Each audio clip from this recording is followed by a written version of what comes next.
Susan in Minnesota is dealing with a cabinet issue. Tell us what's going on at your money pit. I have my coffee maker, under the cabinet area, and the steam from the coffee maker tends to make the finish on the cabinets fade, and I don't know where I can put that coffee maker.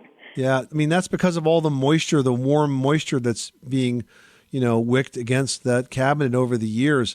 That's definitely going to happen. You may have to refinish those doors if that keeps up.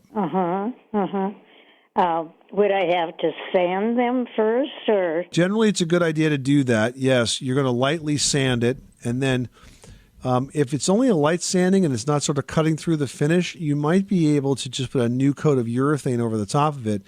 If it's actually getting into the stain itself and changing the color of the stain, well, then you have to do a deeper sanding and you have to restain it. And that'll be a little tricky because you're going to have to try to match the old color. Oh, yeah. I hope that advice helps. Susan, thanks so much for calling us at 888-MONEY-PIT.